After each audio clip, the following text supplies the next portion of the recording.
What's up, everybody? Welcome to the Novichenko Whips YouTube channel. My name is Ilya. Today I want to give you a quick review and overview on my Autel scanner and give you some pointers on whether I think you should buy it or not. So this one exactly here is called the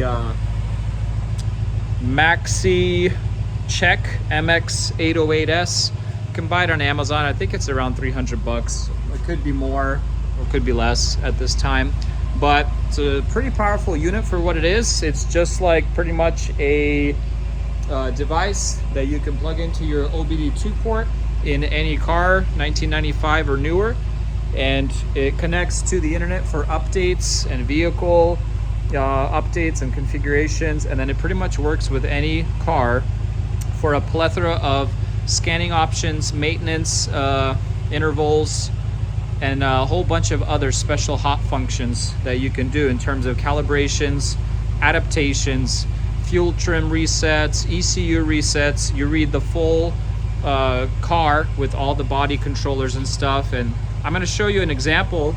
I have my F10 M5 here that I haven't really turned on for a while. It's been in winter hibernation.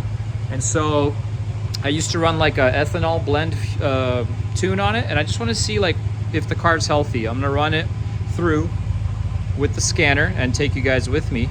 And we're gonna just take a look at live data. We're gonna take a look at any codes that it might have and so on and so forth. So tune in and welcome to the channel. You can see we're actually having snow out here. This is super exciting. We had no snow all winter, and then February it starts snowing. And then we've got the M5 just doing a kind of a cold start and run to get it to full temp. I like to, if I park a car, I probably start it at least once a month and let it run, make sure it's still in good shape. We are in the car. The OBD2 port on your car will most likely be somewhere under the steering wheel. On this car, it's over here on the left. I have something already plugged in there. Let me see if I can get it out easily. Oh, it's really stuck in there. Catch you in a second. Wow, I have never had something be that stuck in my OBD2 port. I think it's just this like tongue piece on this BM3 Bluetooth dongle. That itself is a different interface with an app on my phone through which I am able to tune the car and put ECU maps. But let's go ahead and plug in the OBD2. And so here's the main interface. We are going to hit auto selection for the VIN, hit OK, and let's see if our car is detected.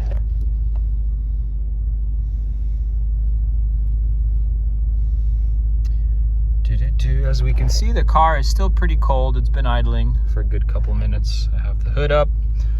That doesn't really matter for whatever we're doing here.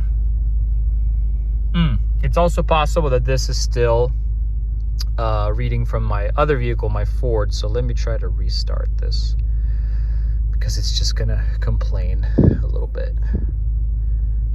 Go home. Diagnostic. It's probably mid-read, so it's trying to decode the VIN from the wrong car. So that's my Ford F-150. Hit no. Escape. Yes, I'm sure. Cool. So this screen is for all the automakers. You can go to auto detection for your VIN. It takes a second. It's pretty snazzy. You don't have to go through a million menus to try and see if you can find your car. Boom, my VIN. Okay, it's going to decode the car. You're going to say, yes, that's my car. Okay.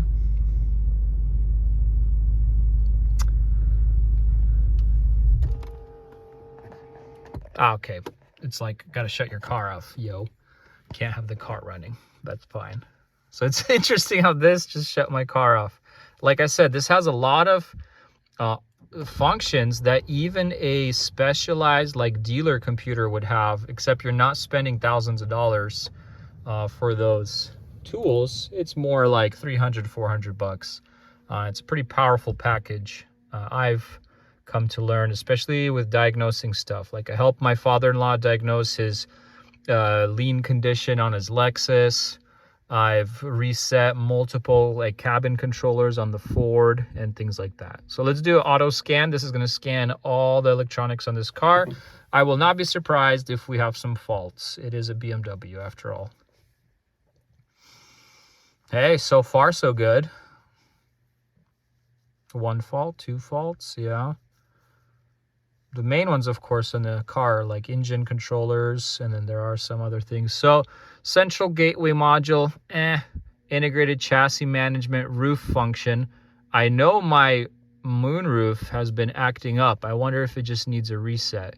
And that happened after I pulled the battery off of this car, like to kill battery power. I thought that would be a good way to store it, but be careful with BMWs and German cars about pulling off the battery. You don't really want to do that. Let's see. So you can see there's a lot of controllers on this car. Cool function, quick erase. Erase everything, and then you can restart your car and see if your errors are still there. Very useful thing, right? So I'm just going to erase that stuff. Footwell modules, HVAC, the huge.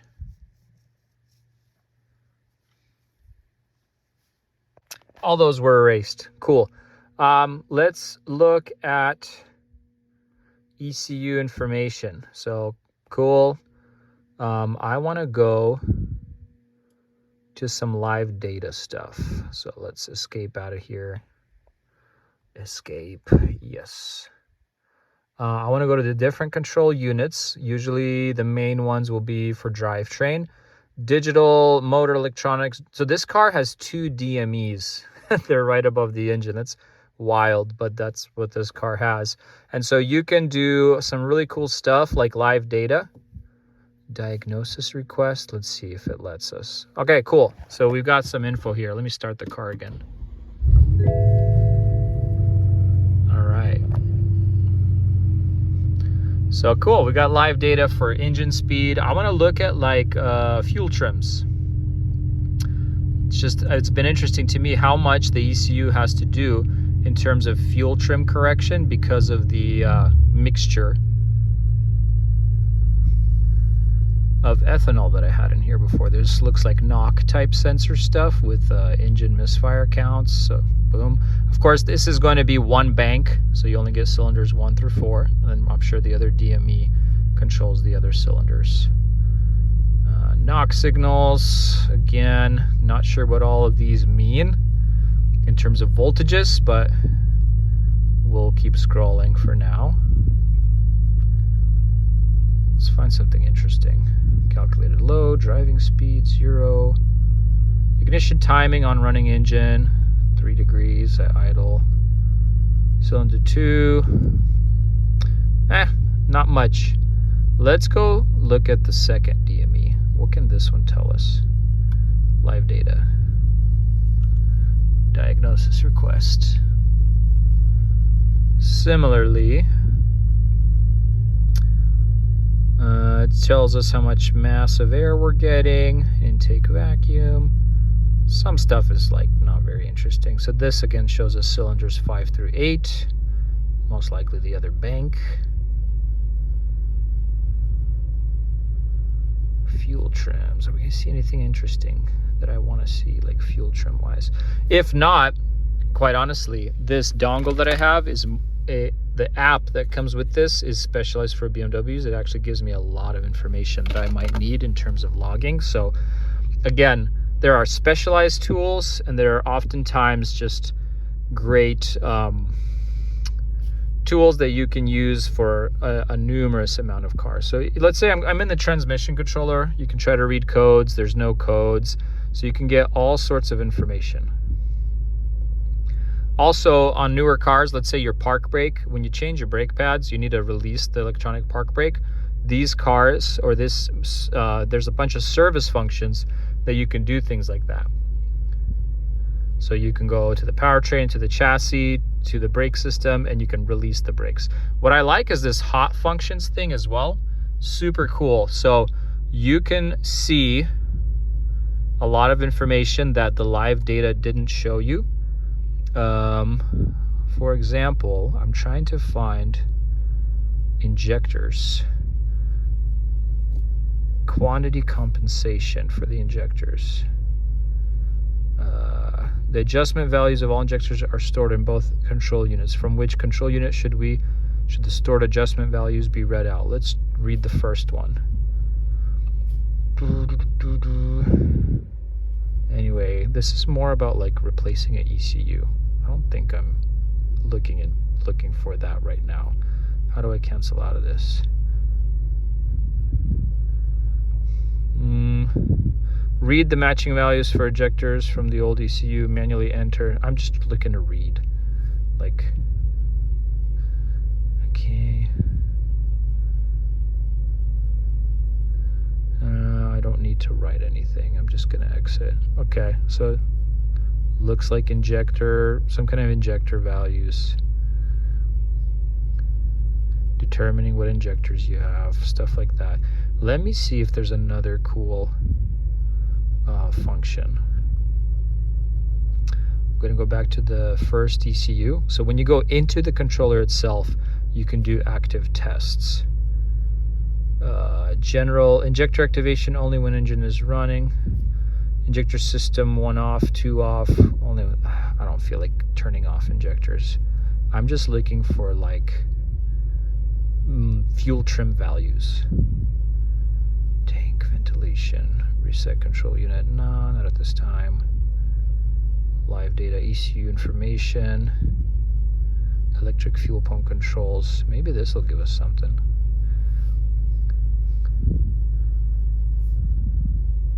You can see there's a lot of info. It's a great diagnostic tool, especially if you're a mechanic and you're looking for something that would be a good entry level, probably entry to moderate. Would recommend. Okay, let's go back. Gonna look at more hot function stuff. Hot functions. And different cars will have a different quantity of tests that you can run and data that you can see. So it's really dependent. I found that like the Japanese cars, I'm able to read a lot more, especially my Ford truck as well.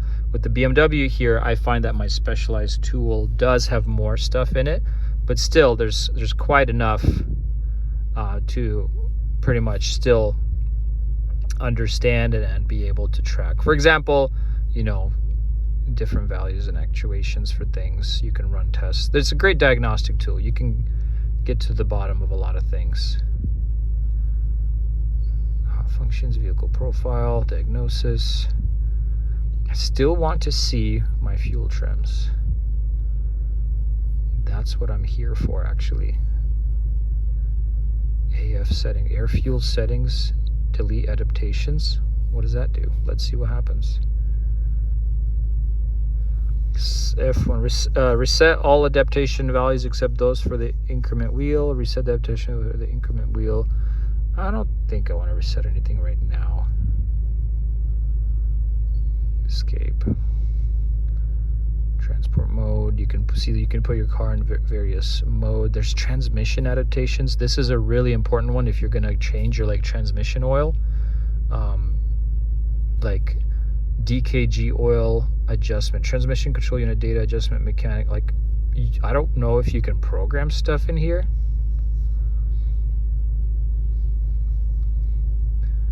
You can replace your mechatronics unit. So cool. Oil adjustment. Current oil temp, it reads it out to you. So you have to be at a certain temp. This really guides you through a lot of that. How to flush your trans. Twin clutch gearbox adaptations. I don't know what that is, but that's cool. Probably adjusts how your trans shifts with the twin clutch in here. Dual clutch. Set points, continue, continue.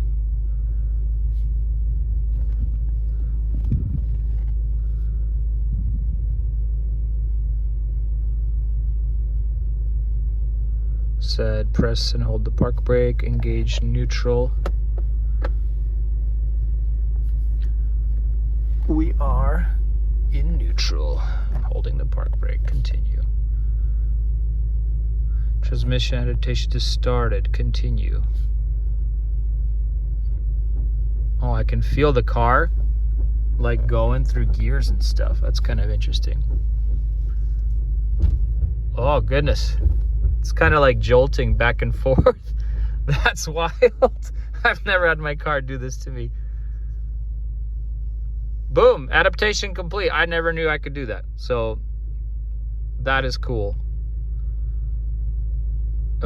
Establish conditions, put the engine off. Continue.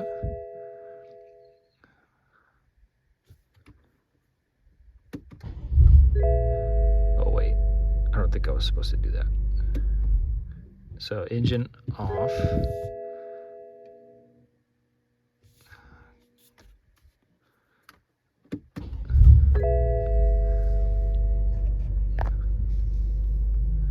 So yeah, it has different torque characteristic curves for the trans.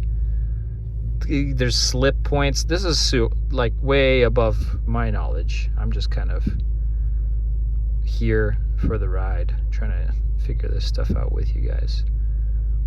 Brake bleeding can help you. You can check your maintenance intervals.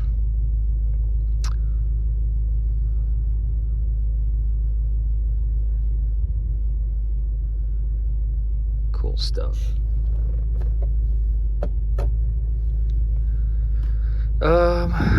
Yeah, what can I tell you? Would recommend. If you guys have any recommendations, or if you have the Autel scanner and you know some other super cool functions, put it in the comments, because I read every comment and I want to know what else I can do with this thing, because I am pretty interested. Let's try to read our engine oil level. I have not read the oil level on this thing for a while. Let's look at some other control units, see what else is going on here. There's so much stuff. Dynamic stability control, etc.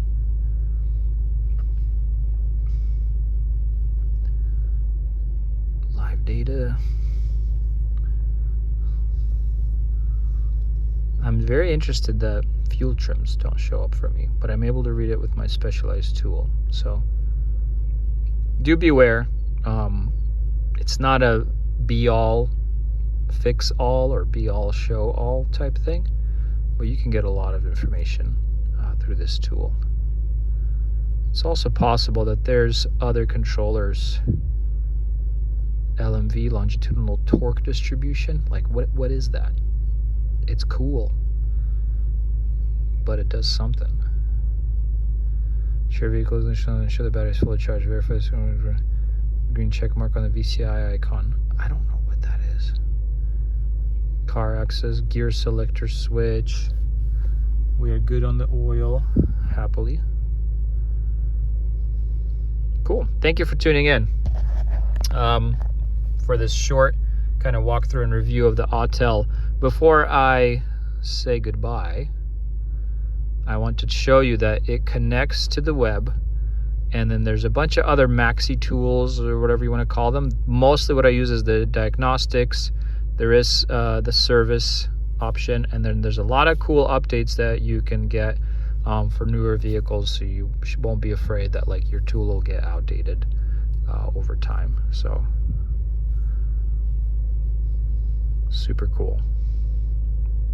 I'm just going into the service menu, see what other cool things this can have within it that differ from the other menu we were in.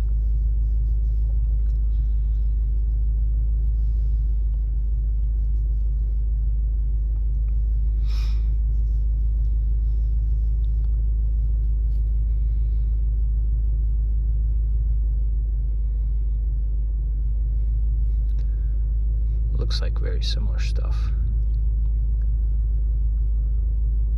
I'm looking more. Other cars will have something like a O2 sensor. O2 sensor info, and that's what's super interesting and important. AF settings, like that to me talks about air fuel, but okay. Thank you very much. Hope you enjoy, and if you want to see cool videos about this car, I have plenty on this channel of me ripping it around. It's a fun ripper. Take care.